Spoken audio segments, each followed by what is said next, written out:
Yeah, yeah. Yeah, yeah. Yeah, yeah, yeah, yeah, yeah, yeah, yeah. Hey. Hey guys, this episode is sponsored by dope rapper and good homie of mine, Fast Life Wooly, out of Philly, Pennsylvania. He actually just dropped his debut project, John the Baptist, which has some dope tracks produced by like Camouflage Monk, Nomps, some dope artists. There's 13 tracks on it. He has visuals from people like New Vegas Films, and it's really just a project worth checking out. Huey P. Art did the album cover too. You can find it wherever you go to get your music, and you can find out more about Fast Life Wooly at fastlifewoollyofficial.com. Let's get back into it. Yeah, yeah. Yeah, yeah. Jackie, check. Oh, that sounds great. Looks great. A real fucking Western Mass. Beautiful background. This looks like Hateful. This does look like Hateful Eight. Like the backdrop in Hateful Eight if it was snowing and shit. You ever see that movie? Nope. It's like a Tarantino movie with like 8 people trapped in like a shed in the woods in a snowstorm, and they all kill each other. And that was the movie we watched the only time I tripped on acid, but right before I almost got robbed, and then we just watched a movie about 8 people locked in a room while we were locked in a room. It was like the worst movie to watch while you were tripping, bro. Year? Shit, 2015? 27, maybe 2017. I've never done acid after that. Again, we're talking about hallucinogen. I was like, we're not going to do it on the podcast. Started it off. Thank you for doing this. We're of course in the wilderness. You're going to see turkey vultures. Is that what flew by? Yeah, turkey vulture, because they keep flapping their wings. If they don't really flap, then it might be a red-tailed hawk. See, that's some shit you knew from growing out. Yeah. That's not shit you. Like, that's an eagle. That's like, not the shit they teach in Fitchburg. It's like I know so much useless information about like the Cape. Or I guess that's not true. My dad would taught me how to build a lean-to once, and I was all useful. I live in Fitchburg. I need to build a lean-to. I just need to know not what to say around certain people. Yeah. That's you're a comedian, right? Yeah, I said fucking. I didn't. Oh my god, I didn't know that. Welcome. I'm just blabbing on. Welcome to the podcast. Thank you so much for doing this. But yeah, I didn't know CK mean Crip Killer. So then I was just talking to this Crip, and I was like, "Whoa, man, don't like Louis CK us," because he adjusted his belt, and I was like, "That's some shit I should have known beforehand." You got in trouble? He like pretended to check me. He's like, I'm a Crip, right? You can't say CK around us. And I was like, shitting my pants. I was like, I'm sorry. And he just started dying laughing. That's good though. Good content. You're out here in the wilderness living. It was funny you were talking about beforehand the like Western Mass artist journey, which I didn't even like. I don't know. I didn't even think you would go for something like that because I thought that was like a singer-songwriter type shit, Yeah, I feel like it's just the transition, like we were talking about before. The transition of, us embracing hip hop, whatever, was just a continuation of the music scene for us, at least. You know what I'm saying? To continue the paths that we had seen before, like what you were saying, Dinosaur Juniors, and just. Even like Stained, Killswitch Engage, Orchid, Hoax, like there's a billion bands out here that we looked up to. But you came back here after you said you were out living in LA? Yeah, I've lived New York, LA, but they're all small stints, you know what I mean? I disappear to a city for a while, do my music thing. It usually comes when like I'm getting a big opportunity to be at New York, LA, and then do my thing and get burnt out, come home. You know what I'm saying? And when I get back here, I love the music I make for sure. But I've been making some cool music in Jersey too, lately when I've linked up with Subject and Popo now. I'm in Jersey a lot right now. So are they out of Jersey? Yeah. Because that project you guys put together was fire. Yeah. Yeah, that's been the big inspiration. The Dirty Designer shit's been really the push lately. And it's just been a good team lately. It's been like feels like an all-star team, linking up 2 different sides. Our whole circle over here, the Dark World thing, and then 2004. And it's just like a nice little marriage right now. How did you guys link up? it's been years now, but like my brother, Weird Dane, is my brother. He's my little brother. Oh, I didn't know that. Yeah. He found Subject online somehow. I think Tony Seltzer also was early on finding them. And from there, we just sort of like stayed in touch. And they came to Boston, played a show. I popped out with them. And then kind of, it felt like fate. Like my girl goes to school right now in Jersey. And so I ended up in Newark, so I'm in Newark right next to them. So I'm like, damn, I already know these guys. Let's get to work type shit. And Papa was ready, you know what I'm saying? And Subject is probably the best producer in the world right now to me. And a lot of people say that, So you guys knew each other for some for time. a couple of years, just like through online, always respected their art. We used to always love their movement. And Yeah. and they were, once we linked up, they were really showing love to me too. Well, you were saying that there wasn't really like no need for like a city, what did you say? Like the internet is The internet's the city now. internet's the city. I mean, so there's you probably can need for a city for some people, but the way that I move with it, and like you do too, like you go from city to city, do your content, your interviews, experience the place, the culture. That's all I need. I would rather go from city to city and stay in one city right now. but you always come back here. Just because, yeah, this is home base for me. So I think my whole thing is don't give up on home. You know what I mean? Especially in the suburban culture, like of growing up, a lot of people are just like in Mass, especially. You're like, I want to go to Cali. I want to live in Florida. You hear that all high school. Yeah. You know what I mean? So it's like, I don't know. We didn't give up on this place. But that's what I think I was trying to compliment you beforehand, before starting, which I don't think I did a good job of, is which you do come back here and you do rep Western Mass very well and proper, but you don't have like the sound that's out here. You try to experiment, you go to different places, and that's what I really respect, is that you do show love to your home, even though you try to like go outside of it. Yeah, absolutely. I think the coolest thing is bringing this culture to other cities and they accept it and like it, because we're all more similar than we're not, so. What's the culture? What's the culture up here? Yeah. Of just, the kind of mix of the at least my culture in my town is more the mix of the collegiate and the rural, you know what I mean? And that's sort of like where our money comes from. And it was a rural area, but now it's, pretty much taken over by the college, like we were talking about, but we're some of the last locals.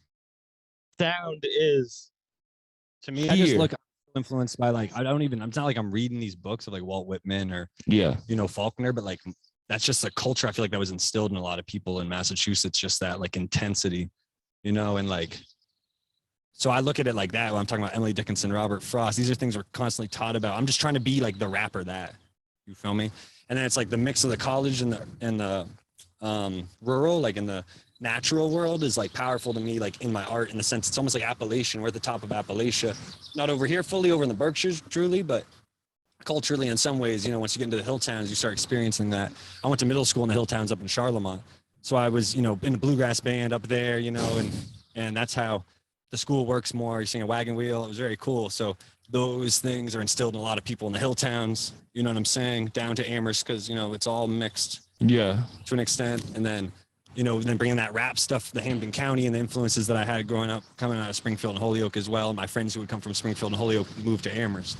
So there's also a great diverse amount of people in Amherst that comes from the college. So you might get a little bit more of a taste of a city in a way than being in the hill towns. It's a little more diverse for sure. How did you then find your like style, your lane?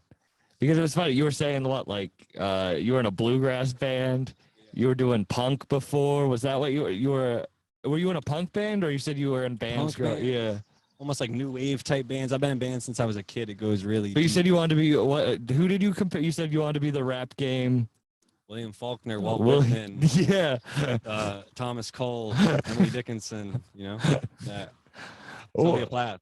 What do you mean by that? Like, is that something you really do? Like, just the aesthetic, man. It's just like that real, like, it's an ancient, weird, not ancient, but this is a weird place with the 1700s buildings and the mills and the small streets and it's just, it evokes certain feelings. And then when that hits you're from Fitchburg, so like that mix of industrial and natural is Yeah. bizarre, you know, and it just really evokes a lot of feelings out of a lot of people artistically out here. But you were This is the way it does it for me. You feel me? A lot of people Yeah. make folk music or funk or reggae or tons of noise music. Obviously, I'm not even talking about that. Like, and then hardcore. You know, we got everything, but not just Amherst. It's town by town. The colleges bring it all together. But you were saying, all right, like you were, it's funny how you described that as like the time, like the no jumper time, the like SoundCloud time. That is very different. So it's different. cool for me to, that's fine. It's cool for me to hear that you want to be like the Walt Whitman of rap, but you make a style which is completely different. That's why I asked, like, oh, what about this? Like, how did you find that? Find what? Your style in that. It just took years and years and years of trying and chipping away and seeing what works and what doesn't work. I wasn't as good a rapper when I started. I was more of a producer. I started as DJ Lucas, obviously. So I was like producing and making beats, kind of DJing for a lot of other rappers. But then I was just like, man, I'm in New York alone. That's when that really started. And I was like, bruh, I'm gonna rap on these beats. And they were trash and they were crazy, but people liked some of them. And I was like, word, started getting some good. Why did you start rapping? Just because you could? I always wanted to be. I was always a vocalist in my bands. I was always like, you know, a talker, and I was always loud. I was annoying. So like, I wanted to be a rapper. You know what I mean? Some regular. Is that what your dream was? Like always? I wanted to be a artist. Like I didn't know what it would look like. I didn't know. At one point, I thought, you know, at 14 or 13, I wanted to be the singer of a band. But by the time I found Lil Wayne, and by 17, 18 coming around, I'm like really in this rap mindset. I'm like, yo, I'm gonna figure out how to get in this. So it started with producing and booking shows on GarageBand, and also just it speaks to Western Mass's diversity of thinking of music, right? So like you could do a show with a noise artist, and then the noise artist would book my boy Louis Go, and I'm, you know, DJing for Louis Go or maybe producing for him or whatever. I'm in his crew. You feel me? Like that's one of the first people who really put a battery in my back at locally. Louis Go. He's like a grade older than me. He's still out. He's doing crazy things right now in New York City. He got a scallion pancake sandwich that went viral. Like everyone knew he gonna be a star somehow or one way or another. So I want to have that scallion pancake sandwich. But yeah, he really had the town in like a headlock for like a whole year, 2 years. Like Umass kids fucking with him, Greenfield, Westfield State, high school. So that was cool. When I saw that, I'm like, nah, we could really do something. So then from there, the dream never stopped, pretty much. But I guess we had our whole other thing on the side. But when I was accepted into their thing, it was like, nah, some hip hop shit. You feel me? Like, yeah, oh, okay, some hip hop shit. Like, this is dope.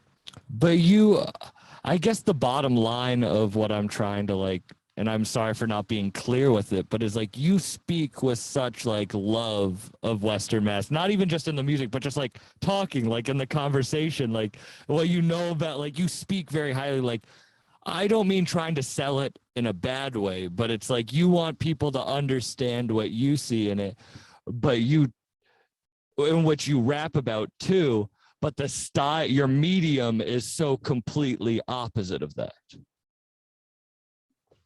Okay, like, so my whole thing about rap is like locality. So like I liked rap because a lot of things, but one thing I liked about rap was the locality of it, in the sense that I knew where you were from your flow. Like, all right, I know you're Too Short, E40, all them, they're from the Bay because the way they flow in and their accent. Texas, same shit. Scarface, I remember there's an early album I got, right, On My Block, the one where he's in the mirror. I just knew On My Block. Like I'm from the iTunes era where I bought hundreds of songs in the iTunes store. You know? Oh yeah, I remember iTunes once deleted every song I bought, and I just remember how much money that was, and it was probably 200 songs or something. Oh. But like my parents were like, because my parents are art, you know, people. My dad was working the booking shit, so he was probably like, yeah, you pay for the thing, you know, because he's from the CD era. You pay for the CD, like you support them. So when LimeWire came around, we got it, but that shit like errored our computer, our family computer. My dad was like, nah, we're not doing this. So I was like, word. So we used to get them iTunes gift cards for like Christmas or yeah. We buy hella songs. So anyway, so that's how I started to like detach from my parents' like taste in music and start to get my own taste in music, is like iTunes. I can go in, I can go buy. So my brother is younger. He's finding like Dilated Peoples, Kanye, Most Def, Danger Mouse and Gemini, that kind of music. The more like art. That was the first artistic. Shit we okay. And then a little bit of like Atmosphere and Eminem and that kind of stuff too. But my dad like always kind of thought Eminem was cool, but like he never really like got us the CDs. You feel me? I'm like real young and like it's hard to explain. Like I'm just, you know, when you're in the suburbs, I'm commuting to school kind of far. Like I don't know. I would just listen to music my parents gave me. You know what I mean? Until about third grade for sure. And then once I'm hitting record stores downtown, I'm in Amherst. They feel comfortably walking around downtown now. Okay, I'm going to Newbury Comics and going crazy. And the dude there is slipping me clips. I'm buying Lil Wayne, but he's like, nah, you gotta fuck with clips and the Neptunes thing. So it's like random little cool people that just put me on little shit. Like, But you're talking about like the sound, the locality of it, which okay, so oh, yeah, I'd be rambling. I do too. We're both so stoned. The locality, bro, is like, okay, so I start noticing shit like that, right? That's where it starts for rap for me. And I start noticing shit like Lil Wayne, and he just talks about where he's from all the time, Magnolia and Eagle Street. Right? I really listen to Wayne, like talks about where he's from and all that shit, like 14th Eagle, whatever he said, Times of Medieval. Like that's Lil Wayne's my favorite rapper. You feel me? So it's like he's my favorite the way rapper he too. Packaged it is to me like amazing, and that's just how I wanted to package the suburbs, the reality of the suburbs and my suburbs, right? Which was Mass, West Mass. Oh, I was like, what the fuck is that? Yo, I'm in the interview. Let me call you back. That scared me. I was like, cars don't make that sound. Prius does. The Prius does. But yeah, so locality. So I'm like, all right, I'm going to talk about this area crazy. I'm about to go crazy. So I started, I was a kid, just talking about little shit, but I couldn't rap well. So, but if you listen to my old music, 2014, 15, all that little first Lucas Mansion 1, I'm like talking my shit, but it's like, I'm not a good rapper. Saying some little shit. I'm also like mad depressed, like on Zans, like ooh, like that era. You know, I'm trying to say more like SoundCloud world. Actually on Sands? Yeah. But like I didn't know if you meant that type of like music. that, Yeah. though. Like I was one of those kids, like you know what I mean. But just like the little era, you feel me? Mm-hmm. And then so I'm making a little like zany music type shit. You know, go listen to it. But I was always talking my shit. But then just you know, life goes on. That's early. That's 2014. It's 2022. Like I'm talking about I'm 20 or something, and I'm 19, 20. Then I'm just boom, clear-headed. Pretty much after that era, like 22. I told you like LA, going there, you know, running out of money, that kind of shit. Just like getting home. That's when I just sunk I'm like, nah, I'm a rapper and I'm a mass rapper. Like fuck these cities. You feel me? Like. Because you do it is funny that you say that because this shit. And like I got so many great relationships, you know, because people know that I got with it, and so it's like really some artist shit. Like, and I just appreciate. Like I love Wayne so much, but I never even realized like it's funny how different people get different things from their art. So you get that he's repping his home so much, and that's not even something Wayne's my favorite. I never like. It doesn't rep it. It's not about repping, but it's about like just talking about it. It's my experience. Like, but that a lot of people, like especially suburban people, they feel like they don't got much to talk about because they don't got custodies. It made me smile when you fucking mentioned Lemonster in a song. Yeah, talk about their life, bro. I was in Brooklyn and I had this song 25 Bleeps and Creme de la Creme and them songs, and they were like all the people in Brooklyn, my homies, shout out Penguin, Perp, Choncleta, like they all were just like, bro, you are dope because you rapping about summer camp, fool. Like you're rapping about some suburb shit. We're from Brooklyn. This shit, a movie. Mm-hmm. Like, oh, word. I'm gonna tap in. Like, this works. Like, yeah. I'm gonna not let go of that. Like, you know, just little, you know, you just. Because you're repping because why would you be something that you're not? Like, if this is Odd Future for sure, because Odd Future definitely made a lot of people feel like they could like rap. Feel me? They made us feel like we could rap. But that's because you love this area, and that's what I was trying to like. It's like, oh, it's cool that you rap about it because like even when you're not rapping, you speak the same way about it. Like you are who you are on the mic in real life. Like that's when you find your. And do you think you weren't a good rapper back then? Like, yeah, I wasn't. I just wasn't a practice rapper. I didn't have a good delivery. My lyrical like base was similar, but now you know it's like anything. Like I'm like, no, I'm nice. But then I wasn't. Because you put your time like, in. I'm the best rapper then. But, you know, I've just chipped away at it and had many mentors. And, you know what I'm saying? Saw a lot of. We were just talking about this before where it's like consistency trumps all. Like if you just keep, it doesn't matter how good you are in the beginning when you start because no one's good when they start. Like if you start and you keep doing it, you're better than 95% of people. I now when I see a kid coming out with his music, I'm hyped. But it's like, bro, I'm more hyped when I see you 3.5 years later still making music. Exactly. Yeah, because it's like, can you put the time in? Shout out Little South. I got to, because my dog has been out here. He's from Amherst, South Amherst. I grew up in South Amherst too. So that's home side.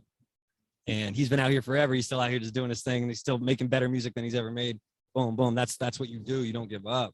Motherfuckers think this shit come overnight, you know, and I grew up in that era where we were disappointed. We saw Lil Herb and all them blow up at 16, bro. We were like, oh, we are 18 already. We can't be rappers. But, bro, like, you just keep going.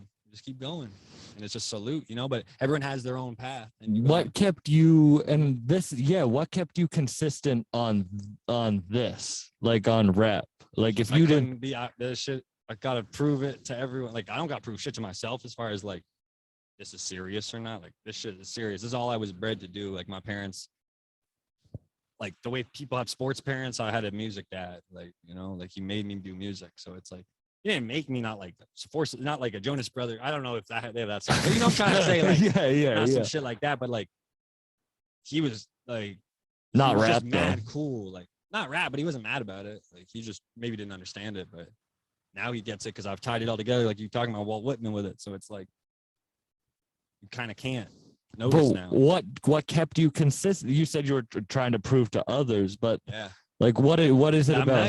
I'm just nice. I was like, bruh, it's like rap shit. It's like competition shit with rap. So I just got into the real rap shit. Like I was in like a different kind of music setting. And then when I got into rap and really like started pressuring myself and being real with myself, I was like, bro, I'm going to be nice. Like, did you feel that way when you were producing?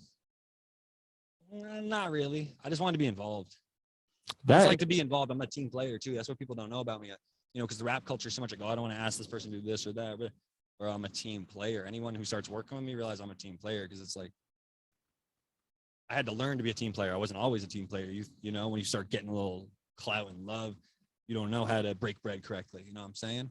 But now I know how to do that shit. So it's like I'm a team player. So nah, it wasn't always about me. Like even now, bro, I tell people like I'm on my, you seen the Kanye documentary? Yeah. The dude put down the camera to go fuck with Kanye. I'm like that kind of fool. If I see something going crazy in Springfield, I might put down my mic and go fuck with that and help them, you know? So it's like, I don't give a fuck. I'm trying to put on for West Mass, period. Be it me, someone else, I don't care. But it's just cool. We're too cool to not be involved in rap, right? Pretty much. But I just turned my mic off. No, I feel you.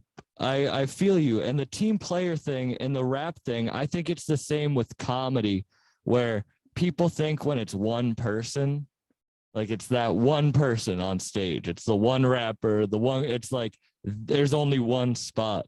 When you realize, no, like if you bring people into it, there's not a certain amount of slices of the pie. You know what I mean? Like, I mean, it's just necessary too.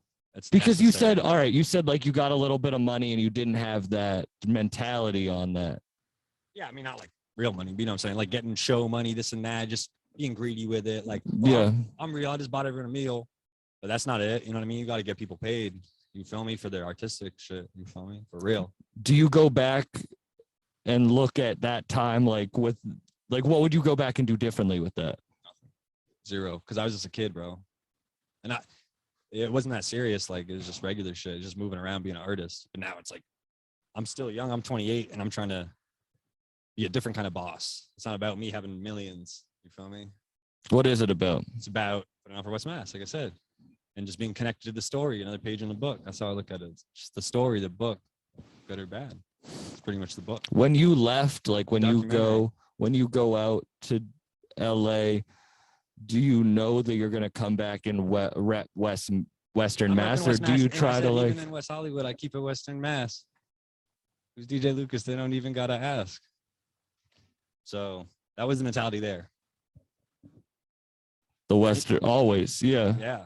I don't know what am I going to do? Go rap about something else? But a lot of people do. I'm not.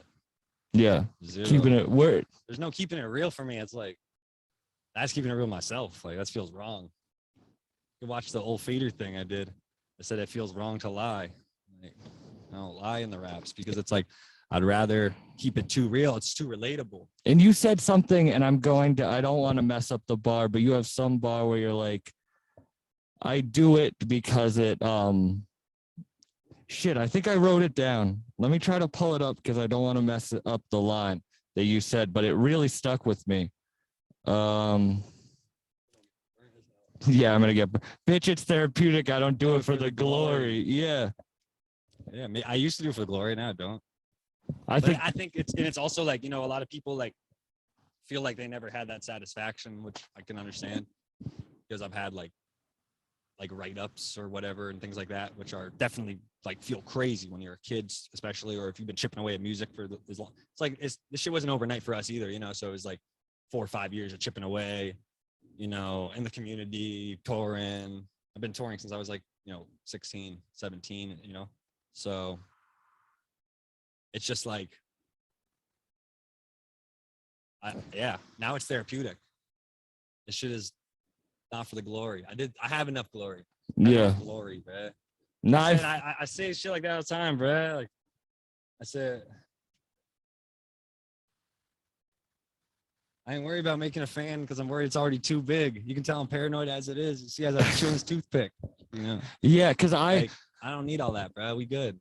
It's weird. I do this, like the conversation, because I have to. Like the reason I like chip away and I might be focused on certain things is because I really do want to like know the things I ask about. I don't care if people listen. It's almost weird to me that people listen to it because it's like this is like a journal for me. You know what I mean? Like I don't feel a connection to any place as a home.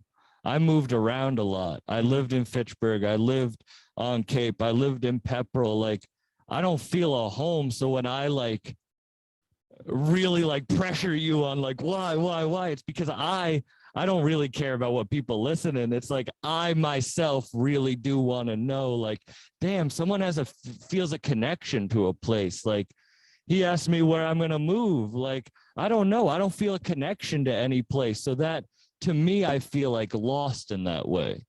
Like I feel it's good because I can go to Buffalo and get something, or I can go to Philly, but it's like, damn, I don't have a place that I feel at peace energy wise.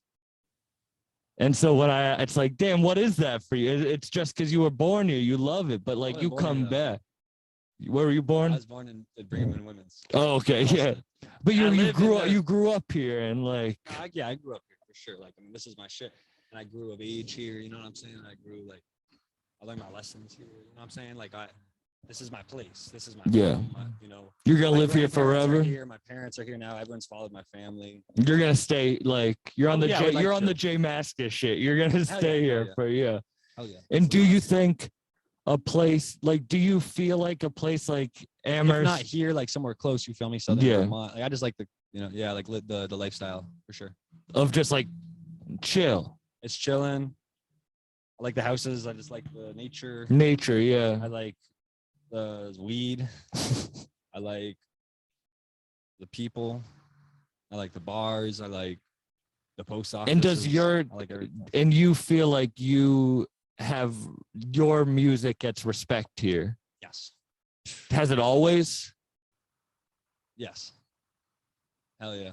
Honestly, yeah. And that must be a big thing for it. Why? Well, I mean, there's a lot of people out here, not everyone, you know, but yeah, I get more love than hate. So, and it doesn't even like, it's to the point where, I get, you know, stopped fucking every day, like out here, if I'm outside like that. And it's dope because it's not just, oh, cool, but it's like, oh, I know your brother from the high school.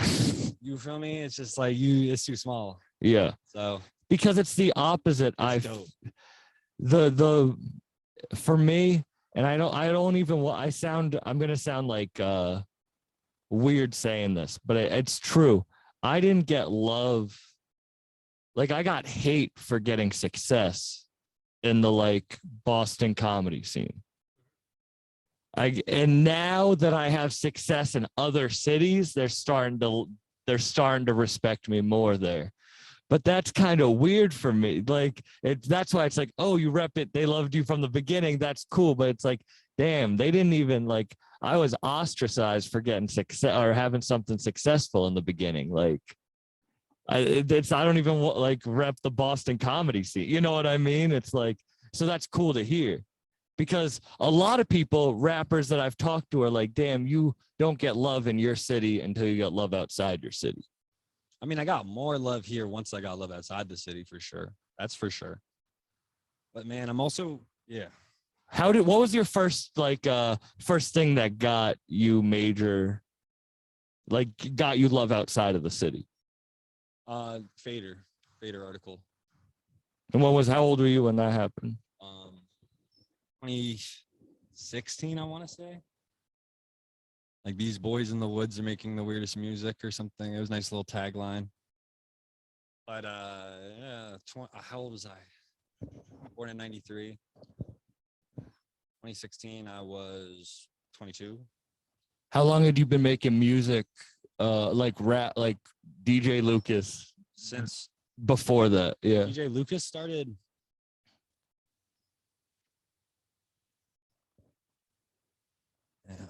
DJ Lucas started, I want to say, like, I had like other names and stuff, you know what I mean? But then I was always making beats. And then DJ Lucas, I want to say, was like 2011 or 12. I can't fully remember. Went to Hampshire College for a semester. That's when I was definitely DJ Lucas. I would DJ. That's what and everyone was like, DJ. Yeah. That's when it started. That's when the madness started. And then I made music from, like, yeah. I've been making DJ Lucas music since 2012, but I've been super rapping DJ Lucas since 2014. So it was like 2 years. Like, I started the Lucas Mansion series in the fall of 2014. Yeah.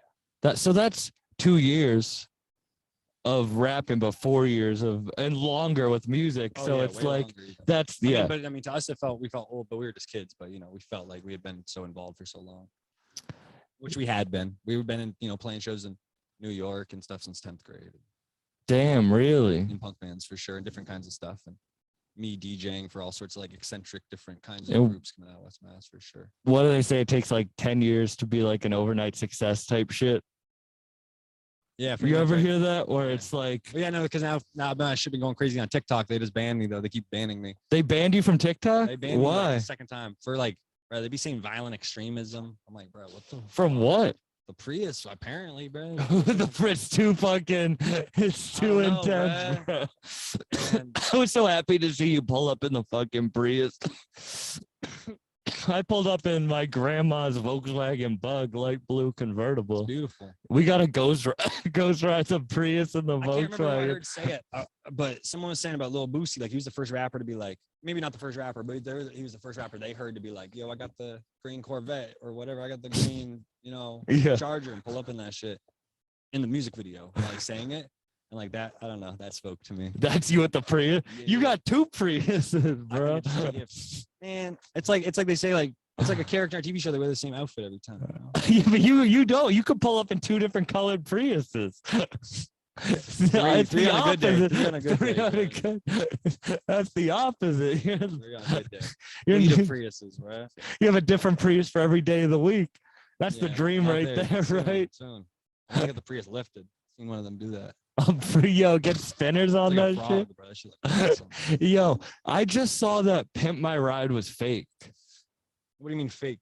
Like, it was all scripted. Like, it was like none of it was real. Like, it was like an NFT. Like, it was all. Yeah. Can you explain to me what an NFT is? I think I've asked. I don't know. I think I've asked like 20 people and no one can explain to me what an NFT is. Was it like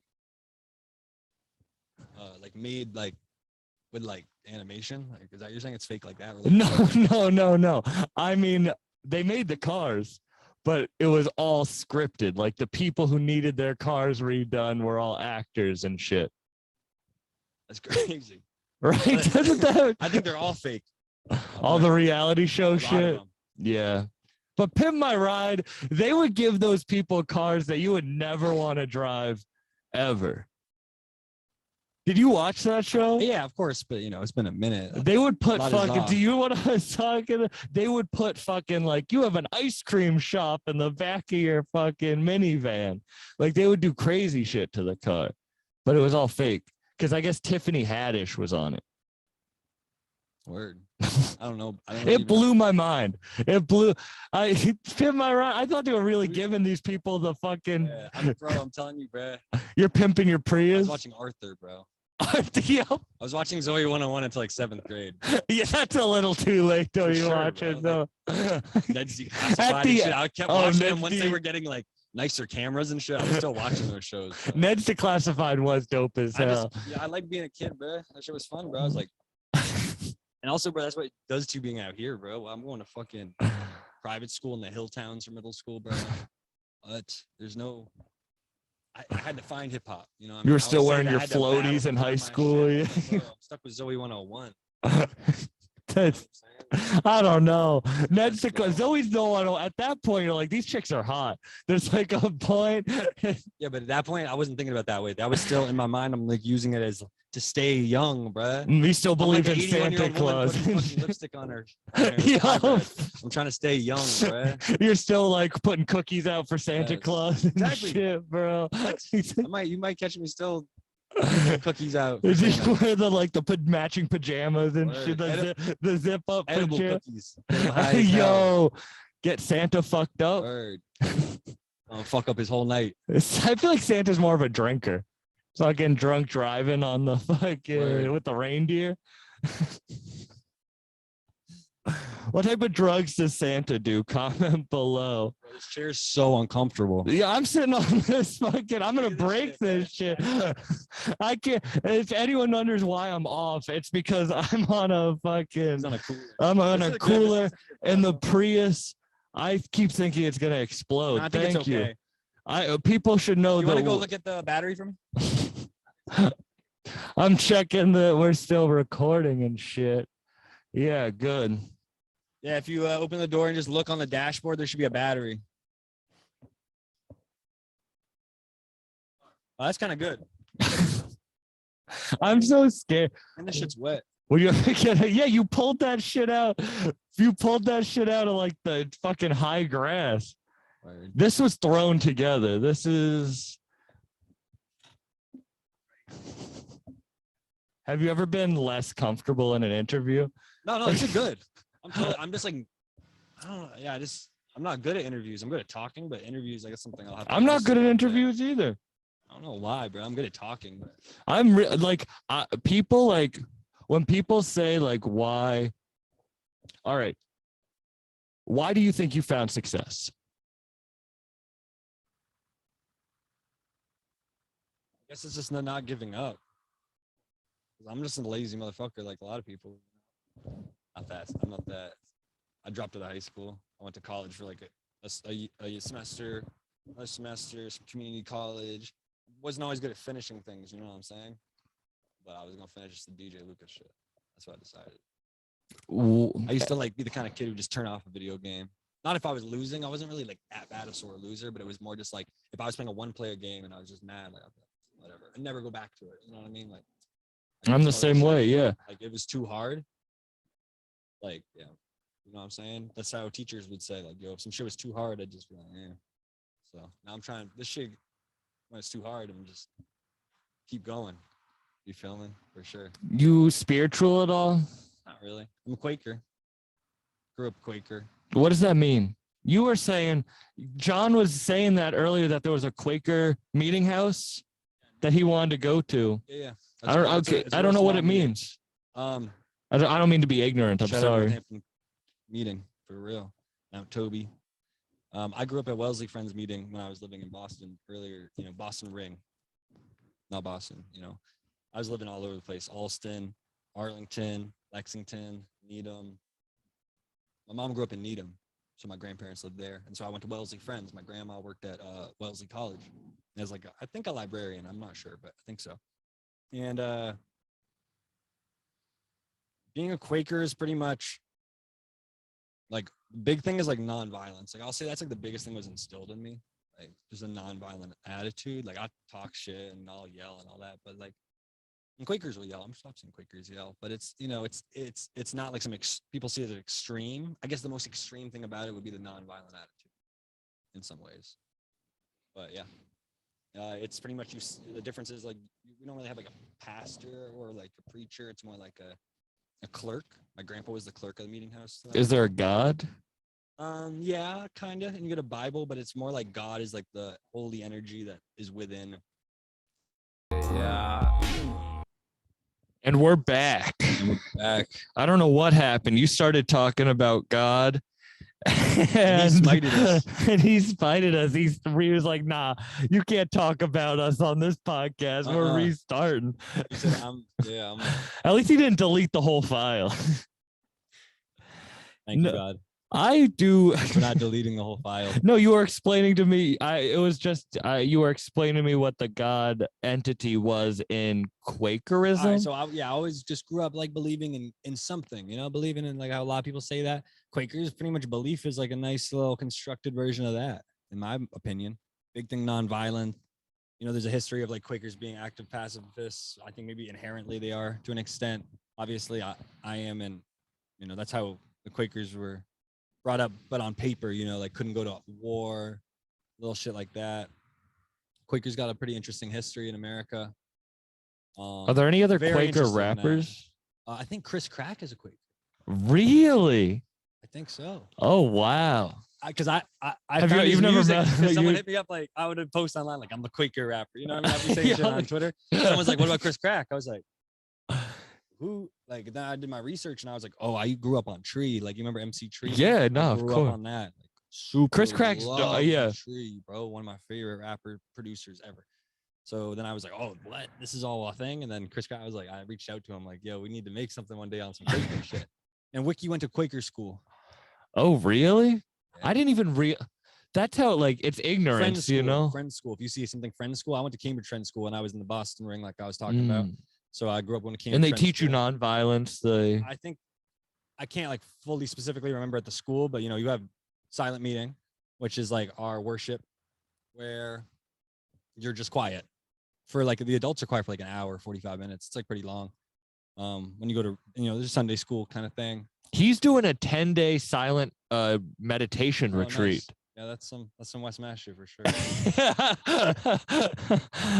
I was like, I can't be silent for like 45 minutes. Like, it's dope. That shit builds so much patience. I haven't done that, but I would like to do that. I'm sure it'd be hard for me.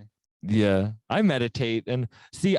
We were talking about when I broke through on DMT, I got super spiritual.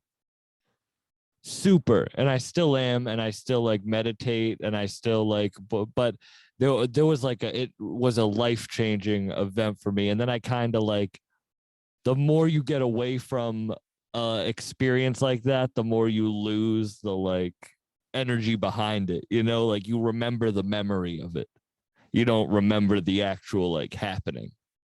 Mm-hmm. And of course, so memory is crazy, right? So now I'm like, I'm spiritual, but before I was like not preachy with it, but I wanted everyone to experience like. You were trying to preach the word of God. Exactly. Yeah. You said you were something. Jehovah's Witness. You're saying you were door to door. Like, I was not going door to door being like, do DMT, you'll meet Buddha. Jehovah. Yeah, I'm a DMT Jehovah's Witness. I'm starting my own religion. Instead of birthday, guys go crazy in Central Mass. I imagine. You said you had a shout out Fitchburg, all my people out there, man. You said you had a spiritual experience last night. Yeah. Okay, so driving back from the bars, go C's. Celtics won. We over there. We're going up. We having fun. And then that's how little I know about sports. I was like, "What C's?" And I was like, "Oh wait, the Celtics are playing." Word. That's cool. But you got some. These are Benny shorts. Benny the Butcher. Yeah, but they look like basketball shorts. And I got the Jordan. I got the whole basketball. I was like, I'm just a poser. The basketball on me and the Charlotte Bobcats. I'm just a poser. I just wear the Griselda merch. I want to hear about your spiritual experience. Okay, so boom. But one quick story about how I'm a poser about merch. For sure. I was on stage and I was wearing a West Side Gun t-shirt that happened to have Chris Benoit on it. And I didn't know who Chris Benoit is. That's how and this dude was started yelling at me, like, how can you wear a Chris Benoit shirt? And I'm like, who's Chris Benoit? And they're like, he murdered his family. And I'm like, oh, I shouldn't be wearing this shirt on stage. It's not that deep. Talking about your spiritual experience. I usurped your drink. My spiritual experience was just driving home from the bar. You know, I'm not drunk. I'm slightly buzzed and to an extent. And it's been hours watching the Celtics. I'm not a bozo, you know. I'm like, all right, I'm not gonna continue to drink. Yeah. I get home, I do my regular thing you do, you know, in Western Mass, you drive from the bars, life. And I like the explanation. We both know. I get a car behind me, and I'm in Umass, which is the worst case thing to do. And I'm being an idiot. You should not be at Umass at night because there's just weird cops in there. If in the summer, do not go through Umass at night. There's cops in there. They're like technically stadies, maybe. And then anyway, I'm just like, that's not a cop. I keep going.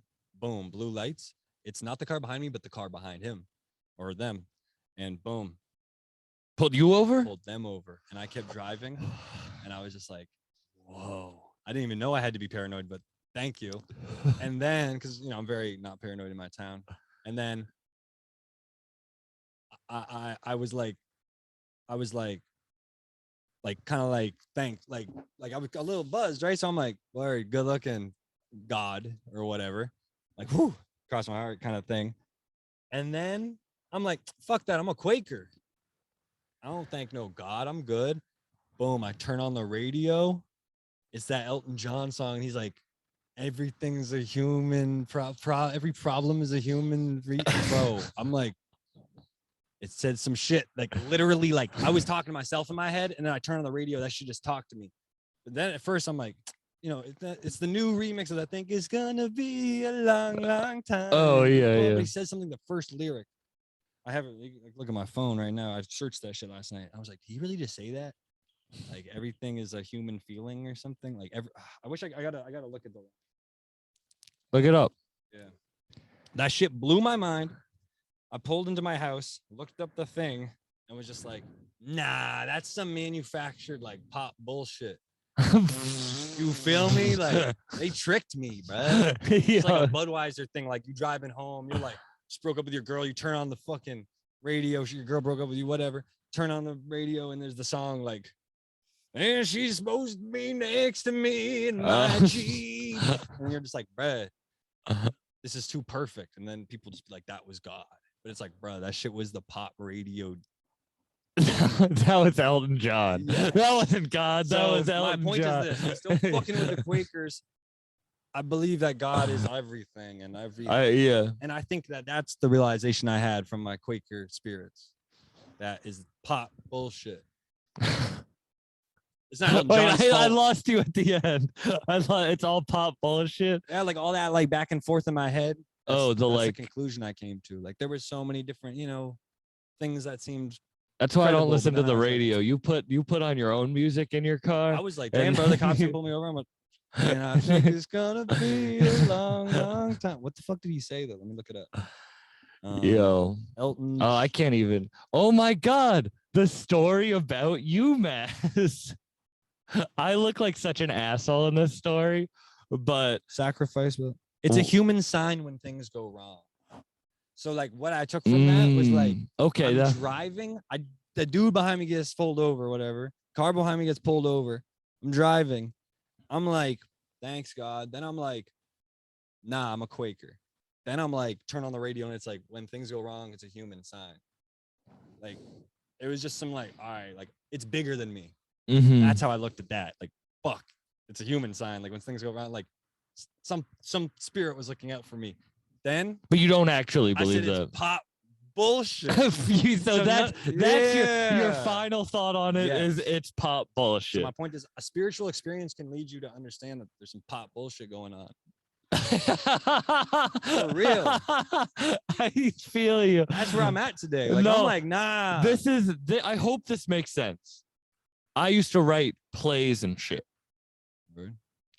And when I would write play, they were put on in theaters. Like I wasn't just like in my room, like, or I wrote plays, and people would come to me and see shit in the play that I didn't even like put in there, like meaning behind it. Oh, of course. But it was already, they saw it in there. And that's that pop manufactured bullshit is because Yeah. I just think that's art.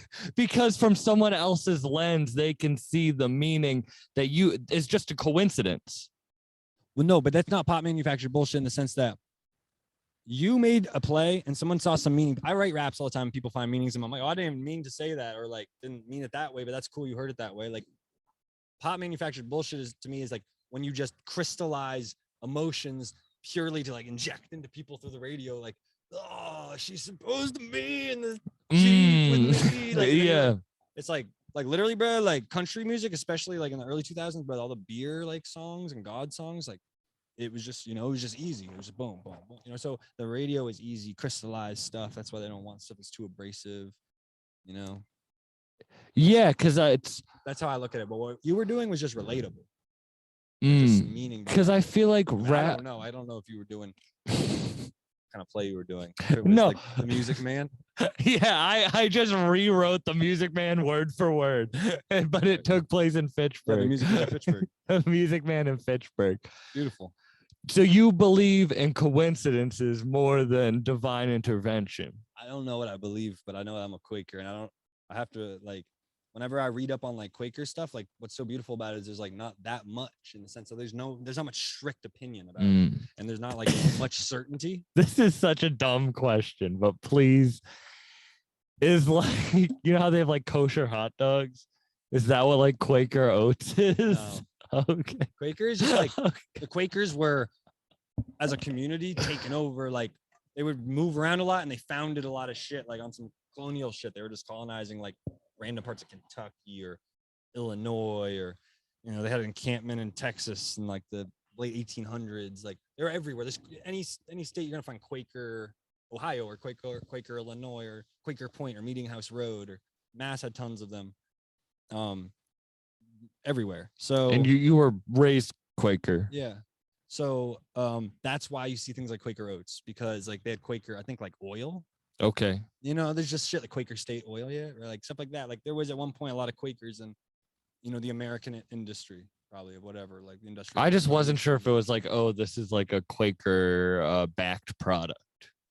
I mean, it probably. I have no idea the history of that particularly. Like Chick-fil-A. That man on it is either William Penn or George Fox, who are like the early Quakers who came here. William Penn was on the boat that came to, I think, Pennsylvania, Philly, and that's why it's Pennsylvania, Penn, William Penn.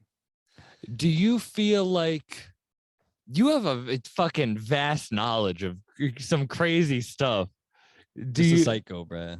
Just a psycho. It's not that serious. It is though, because you were able to manifest that into something else. Yes. That's a wonderful part of it. I like rapping, Brad. Yeah. Like talk with rhythm and just say stuff.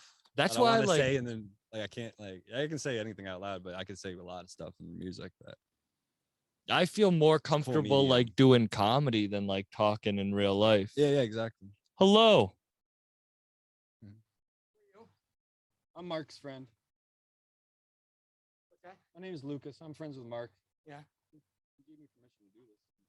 Well, you don't have permission. Oh, okay. Park over there. That stays free. Oh, my bad. I was trying to find a chair. I didn't know that he didn't have access to that for real. I was just trying to find a chair. Okay, my bad. So It's my you can fault. Move the car over to there. This is whose vehicle is this? This is my vehicle. Okay, so you park it right there. Yeah, absolutely. Okay, go ahead. Cool. Gotcha. Oh, wait, you're saying that you want me to leave, or you're saying that you want us to just do it over there? Who's parking over there? That's his car. That's my car. Visitor parking is right here. Okay, that's a visitor parking. You got two parking. Not here, not over there. No, I understand. So you can take that over that way.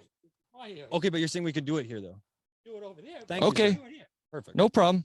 Thank you.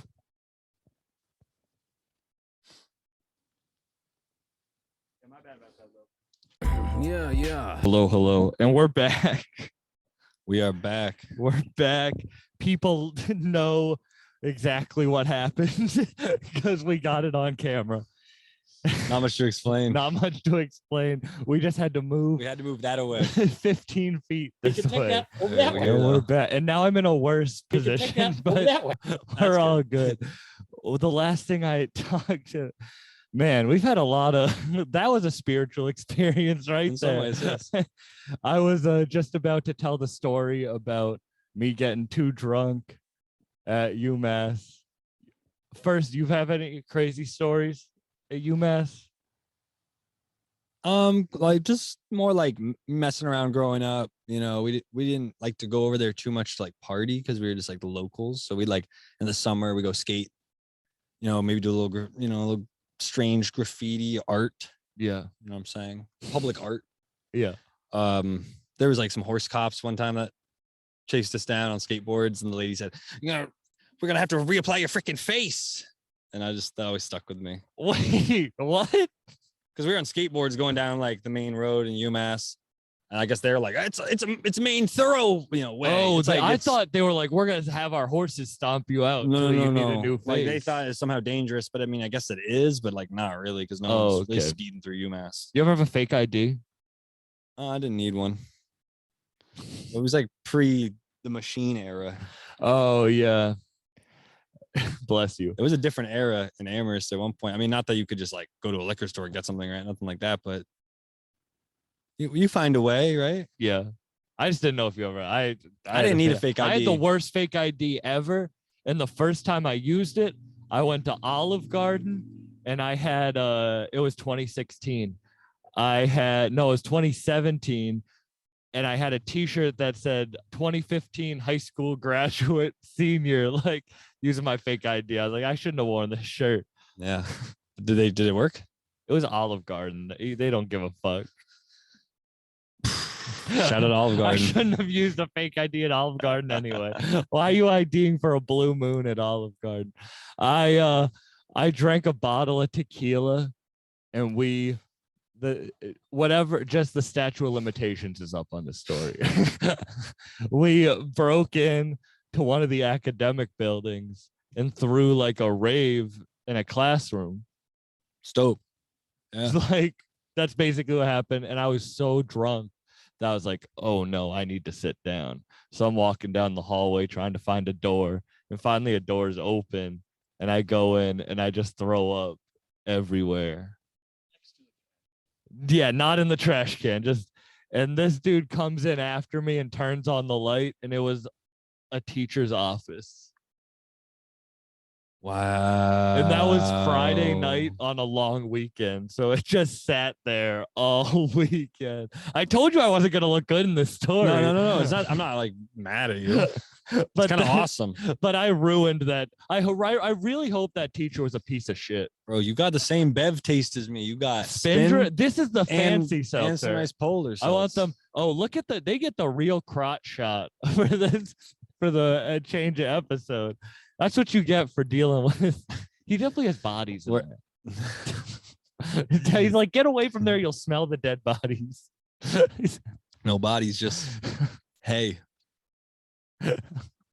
One time we were trying to set up a whole music video on top of, like, when they stack hay to preserve it, they put like tires. You ever see that with the tires on top of the big like canvas, whatever material? I said yes, but I've never seen that. If I was nodding like I you got hay, and you got to keep it like from getting moldy or whatever the frick with the rain. So you put the canvas over it, like a big tarp, let's say thick ass tarp, and then it looks like a trash bag kind of, and then you put tires all around. I don't know why they use tires, but maybe it's just a good heavy weight, and it's whatever. It's the water, something, and they're tires that no one uses. Yeah, it's just whatever. That's what people use. So anyway, we got on top of one of these things with all of our gear. We were trying to make a music video up there, and the guy comes out and he's like, "You fucking idiots! Like, your drum thing, like your drum set's just gonna poke right through my tarp, like, and you're just gonna ruin all my crops." Like, and we're like, "Oh shit!" But luckily we got off without breaking anything. We were like, but he was cool, honestly. But he could have been like really mad. Like, yeah, he had a good reason to be mad. So you learn things when you're a kid. You be doing. You just do crazy music videos in crazy places. Yeah. So you got to be careful, though. People, it's like people's livelihood, but we be trying to capture it. I feel you. Yo, when I did the podcast in the project hallways in the Bronx, like, people think it's like a backdrop. You know what I mean? They don't think that we're actually there. You know what I mean? When someone watches it, they're like, "Oh, you have people blocking it off so you can record there." Nah, there was a fucking crackhead who came in trying to sell us jackets with the stolen tags on it, like during the podcast, because we're in the hallway. Like Word. when you do that, you deal with the locals. Yeah. I like that you guys got to see that just now. That was awesome. I'm happy that That was some like, real old school Amherst shit. Yeah, some real and Local people. yeah, but it's cool because like I like that a place like this can exist where he's here and you're here, and it can be harmonious. You know? Hell yeah. I mean, it's just about being patient. Yeah. It's really about being patient. And that's that Quaker thing. Y'all just saw the Quaker in me. Just be like, all right. It's like not about like I don't got pride. I don't gotta be gangsta. Like what? Like I don't care. Like Yeah, no. Whenever, dude. Whatever makes the whole situation the most amicable. I'm just thinking like, yo, let's continue this shit. Like, okay, I'll say it, and I'm not gonna cut it for a clip, but if people have made it this far in the podcast, they can know about I recently, a couple days ago, cut a clip from a podcast with Flea Lord, and in it, I am talking. We're talking about big rappers he's worked with, like Ghostface, Bun B, Trey the Truth, like all these, and Cormega's on that list. And so I put it into Instagram Reels because they do the captions for you, and it's spelled Cormega's name, Cormac. And I'm not going to read the message or whatever, but he messaged me very angry that I misspelled his name, and I apologized to him. I could have been like, who cares? You know what I mean? But you have to come out on top. Like the Quaker thing, but being nice always gets you out of a situation more than being a dick. Like I apologize. I'm so sorry. Like this was what happened. I should have been more aware of it. And he was like, man, I appreciate the sincere apology. That's what he said.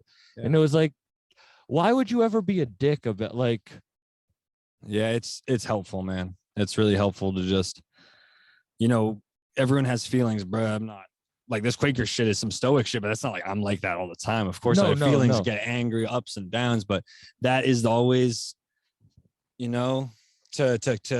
to not instigate is to make it better, amicable. Because you see people who, and it might be that they are dealing with shit, but their first reaction is to anger, or the first reaction is like, people are trying to fuck me over or whatever. And it's like, I don't know. You ever read the 4 Agreements? Mm-mm. You ever read the 4 Agreements? One of them, and it's very simple, but it's don't take anything personally. Mm-hmm. And it's true because you don't know what people are like dealing with when they come into a situation.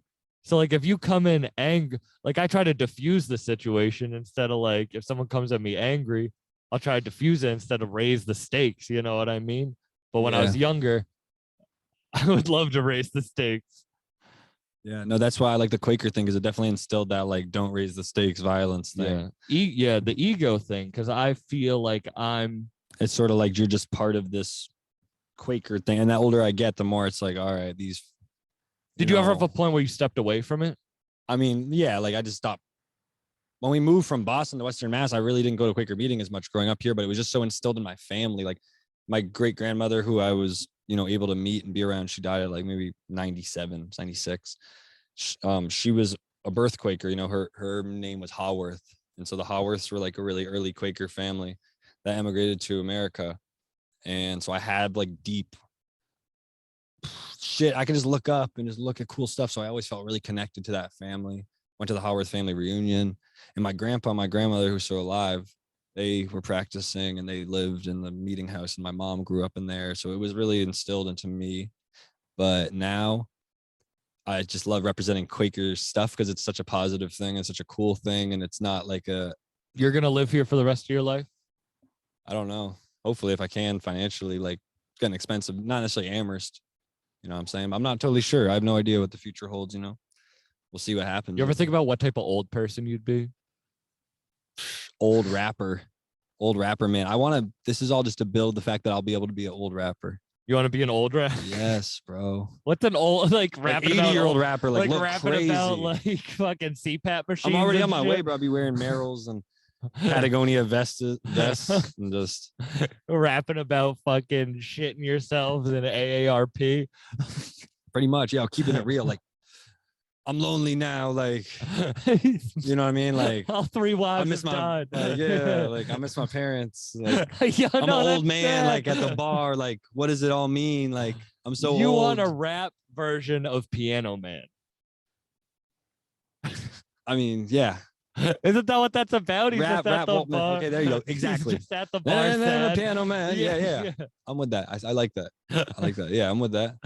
Now I understand That's when you're already like, a rap I want to song. be the like. That's already a rap song, though. The like Walt Whitman, that's who you said of, or all the name. I'm not gonna remember the names you said, but even though I knew who they were, but Let's go. you can't do that young. You have to be like an Yes, old sad yes. alcoholic. Yes, this is that all just the shit. precursor. This is all the precursor. You're gonna have to pick up a drinking problem. Yes, all sorts of problems. All sorts, yeah. Yeah, freaking, I don't know. Driving. I need some DUIs under my belt. Like, You ever think about I think about what type of old person I'm gonna be. Yo, and the sun's coming back out. let's go, man. This is how it goes. And I always think about who, like, I think about different rappers or artists or people. I'm like, what type of old person are they gonna be? Yeah, I be thinking about that shit too, but I feel like that shit'll make you old to think about. But also, I like looking at old people and being like, what type of young person were you? A lot of thinking. I mean,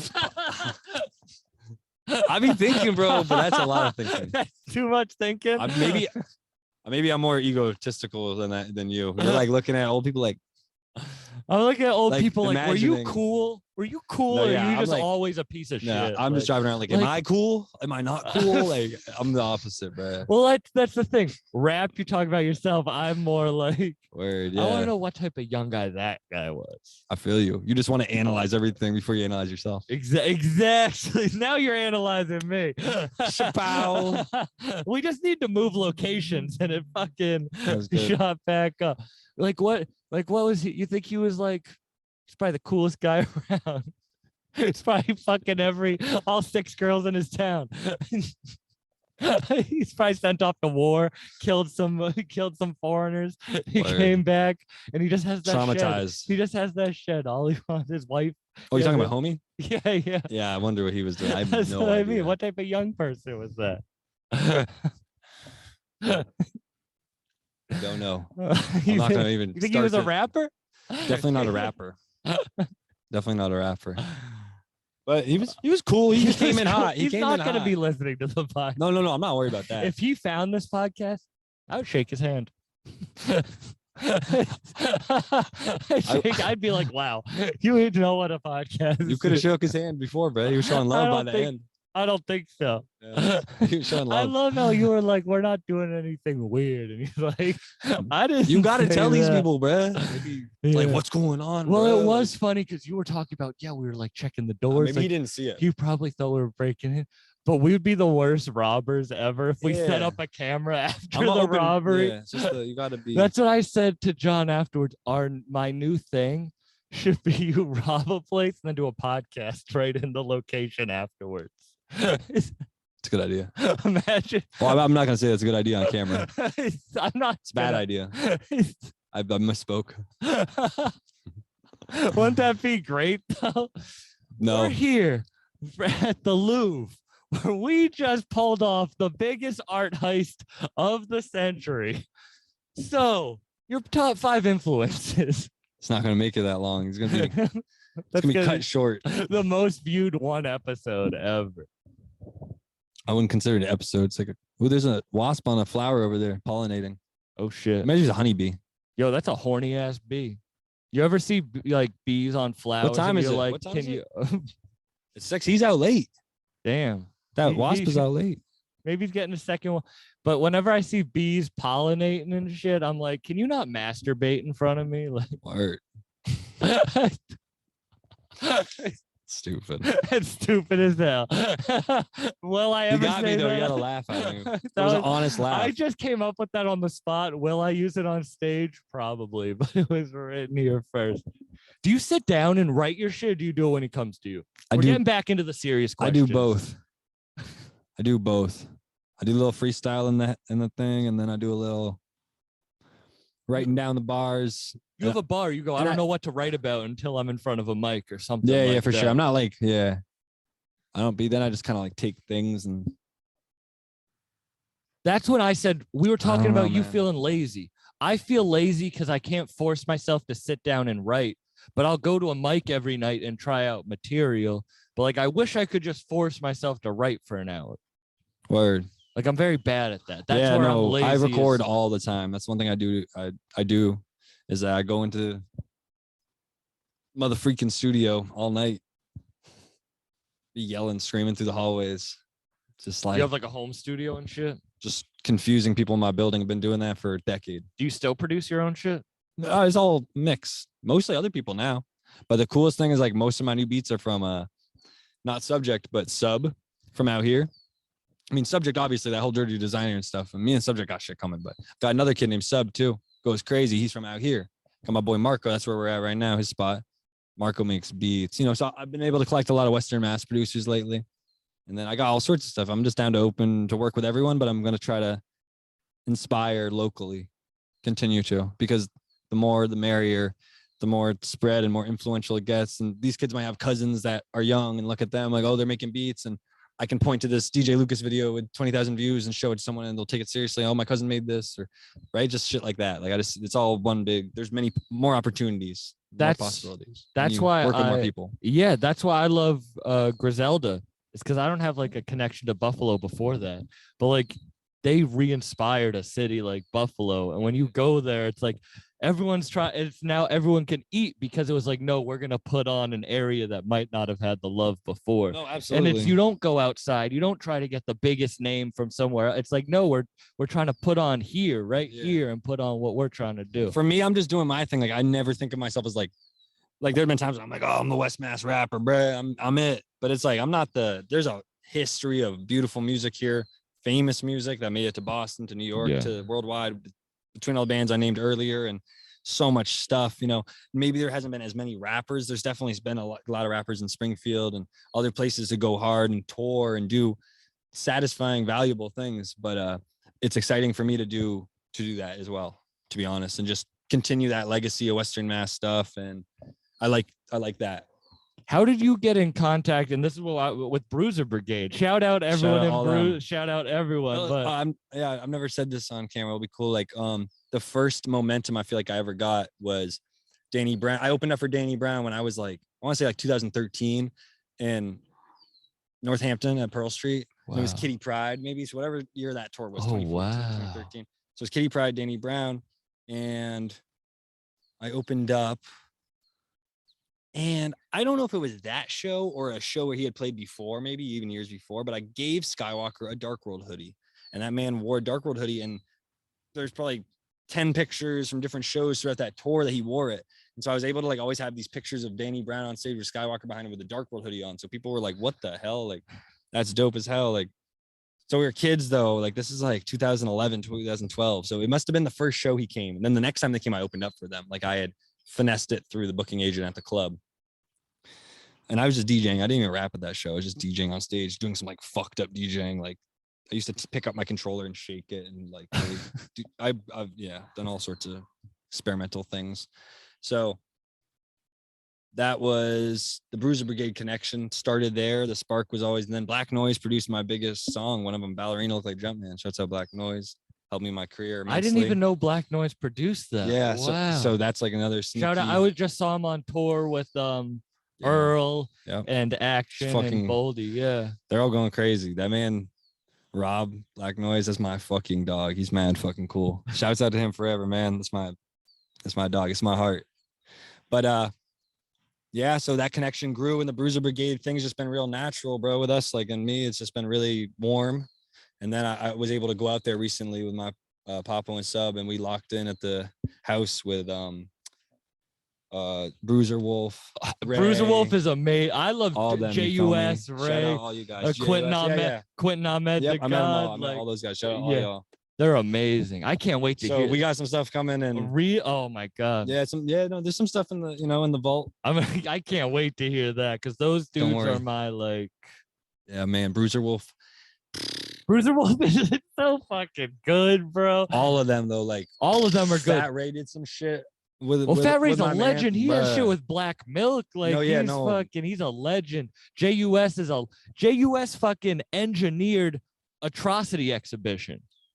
Like word. I gotta read up on all them because like to be honest, like was just yeah, like They're I'm amazing, learning yeah. as I go about a lot of stuff. You know, there's so much hip hop, but like I already know what's going on with them. Like it's not even about the affiliations, it's just the vibe they have. No, it's Like, not at all. you It's feel me? about like I didn't have to know. I'm in there. I'm like, oh, I got the utmost respect. You and feel that me? house is such a good And energy. I know, of house, course, yeah. I know pieces and bits and pieces, but I don't know How everything about the about sex anything. swing? So it's like that shit is The sex swing. yeah, that Bro, shit- Danny Brown is like a $5,000 sex swing in this house in the living room. And I was like, what the fuck is this? He goes, it's too loud. He starts banging. Like, I've never been able to fuck on this in my life. He's banging it. It's just in the house now. Nah, shout out to them. They've treated me like family for real. So I'm going out We there got some next stuff. week. Yeah, I'm going out dope. there next week. those Those are my are dogs. those are some amazing people. That helped re-inspire. I mean, I'm not gonna say re-inspire, but like put a battery in my back. We just went out there, popped out, and just got that love. There, you know. So we going. That's team. That's gang. Like And I love kept like, us pushing more for the book. Like I'm saying, just good relationships for the right reason. Well, off good artistry, man. It's not about nothing else. and it's you can work Western Matt like shit. Yeah. You were it was cool, whatever. But like cool seeing you roll with Wiki, and I know he's like on that shit. It's just Hell yeah. and the Bruiser Brigade shit. It's like cool how everyone can work simultaneously. Western Mass, New York, Detroit. We got it right like, now. It's a New good era right now. Jersey, You're yeah. catching it at a good time. Like it's a lot of stuff going on. There's a lot of love being shown, a lot of realistic attitudes, and motherfuckers just That new clip lot you of posted talent, is like, crazy talent. over the. So we got something right now with our whole extended family and whole thing right now. It's just love. And I feel like you can, yeah, because you have your own style, but it works. Like you did over like a Detroit style beat. I feel like you Yeah, posted I be a doing clip a those. couple days Yeah. ago or something. That was All sorts of Fire. I do every type beat or whatever. But yeah. yeah, I definitely like that Detroit style. You know, I just think the You ever hear tempo. of Y&J? Yeah, of course. Coochie Man? Yeah, of course. I love that. I love him, bro. like the kind of music I listen to really is more like right now I listen to like Rich the Factor from Kansas City. Like I don't know him. yeah, like he's just like it's like riding music. Like I don't know. I just listen to like Rich the I guess I'm gonna look historically that people up. call it like maybe trap or something more in that world, but like I listen to that kind of stuff more like and I'm a real like head for searching shit. So I'm gonna find like Fitchburg rap, Boston rap, Rhode Island rap, Maine rap. I'm going everywhere. I'm looking everywhere, especially New England, but I'm looking everywhere. I know there's not a city you can tell me that probably might not know some sort of rap thing connected. You know what I mean? I'm the same way. I love that's why this podcast I just have a love for it. Like I just want to Yeah, find it's just my like, it's our era. Like the way motherfuckers like it's the way I looked searching at it, like area, yeah, like that punk shit is dope as fucking is still valid and amazing. But I was just ready to be like, bro, this is my shit. It's what I love. Like, and I want to be an archivist of this as well, and not just a rapper. I want to be like What do you see your future as being? just being helpful forever. Just being helpful. Right now, I think is more like egotistical time for me. Like I got to be my rapper, get my young years, get my little thing going on. But future is more like figuring out ways to. It's not give back, but just pop some other artists or It's maybe have a podcast or maybe make a motel or you know what I mean, something be helpful or maybe be a teacher, maybe whatever the fuck it is. Like I don't know, but just being helpful. As I get more matured and older, I'm just like, you know, want to be helpful every day. No, I want to rap and all that, but like there's a lot of free time. You feel me? When you're a rapper, if you're not on a label, you got to figure it out yourself all day. And it's only so many, you know, I don't got to do everything all the time. You know what I'm saying? Shit's whatever. It's funny you say the egotistical shit because I feel like you're not an egotistical person at all from the conversation off camera, on camera. Like all you do is want to help and put on for the people around you. Is that something that you've developed with age or is that just who No, it's you always are? like that. Yeah. My dad, it's funny, but my dad always said, I've said in other things, but it's so great. It's like my dad told me after my last band broke up, Whirl, shout out, you already know. We were dope, you know, and he, after we broke up, my dad was like, don't start a band, start a scene. You know what I'm saying? Like, don't start another band, start a scene. Cause it's like, he was a musician. So he saw like what you need is a community to back you, you know? So everyone wants to be a rapper. Everyone wants to start a band. Everyone wants to, you know, but you can't really put the energy into that. You have to put the energy into everyone else first. So my thing, I was making beats. I was doing this and no one can tell you otherwise. I was just boop, boop, boop. But I was always still, it's about dark world, you know, so we just never gave up on that. Even if it just looks like this, like me rapping now, I guess. But What is the meaning behind Dark World? just that it's like Help create create a scene. Help. it's like pulling the art out of normalcy. You feel me? Like the casual, like the inherent, just being somewhere like suburban. Like we give a lot of suburban kids hope in the sense that like maybe everyone hope, but like the sense that you feel like there's nothing there. It's cultureless or something, but it's like cultureless is a culture. Man, that's beautiful. Period. For real. I think that's man. And now that ties together everything that I've